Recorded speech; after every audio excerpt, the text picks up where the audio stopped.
From the NBA Cup to Jordan Poole's Washington Circus, here's a few things that happened this week in the NBA. A funny story to kick off the week is that the Charlotte Hornets gave a kid a PS5 a few days ago, only to take it back off camera, leaving the kid devastated. According to the Hornets, this was due to a miscommunication. However, I will continue to believe that the Hornets are just that broke and really needed the PS5 back. This whole situation just reminds me of Semi-Pro, where they don't really expect the dude to make the shot and panic when they have to give him 10 grand. Unfortunately, the Hornets are never escaping the bum franchise allegations. Luckily for the kid, he's getting his PS5 plus a VIP experience to a future game. Speaking of Semi-Pro, somebody who belongs in the movie Semi-Pro is Jordan Poole. After breaking Peyton Pritchard's ankles, Poole pointed at him instead of taking a shot. Despite doing much better than last year, I don't think Jordan Poole will ever seriously lock in.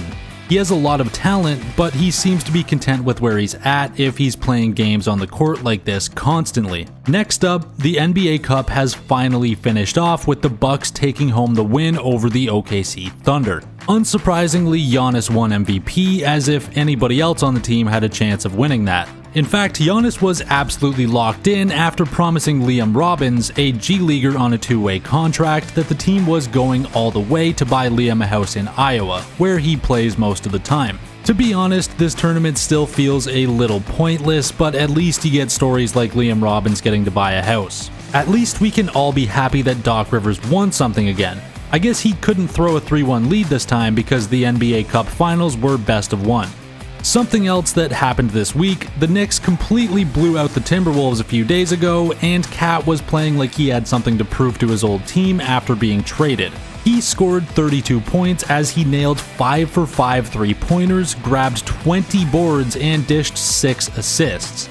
Rudy, on the other hand, team worst -37 box score. The worst part, he only played 22 minutes to achieve this feat. A bit after the game, Anthony Edwards was quoted as saying that the team has no identity and it's just him and Julius going out there to shoot a bunch of shots. There seems to be trouble brewing in Minnesota. The last thing they want to do is backslide after a promising run last playoffs. Here's something you didn't expect. Steph Curry was held to 0 field goals a few days ago during a blowout loss versus the Grizzlies. He did end up getting 2 points, but those points only came from free throws. Unfortunately, Father Time is starting to slowly come for a lot of the stars of the previous era. Some sad news for the week, Jared McCain suffered a lateral meniscus tear in his left knee, leaving him out indefinitely.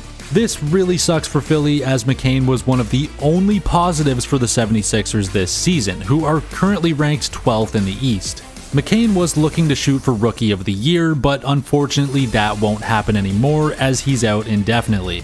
At least Philly fans can look forward to him eventually coming back and growing even more as a player. Moving on, it came out this week that Russell Westbrook officially now has the most rebounds in the NBA for a point guard ever, recently passing Jason Kidd. It's well known how athletic Westbrook is, and when you combine this with the fact that a lot of his big men boxed out for him to get the board in his prime, it's not really a surprise, but still extremely impressive. Westbrook also seemingly has a lot left in the tank with his new role on the Nuggets, so let's hope he keeps this up and continues to set those records. Thanks for watching. We do weekly recap videos as well as deeper dives on topics every week, so make sure to hit that subscribe button and stick around.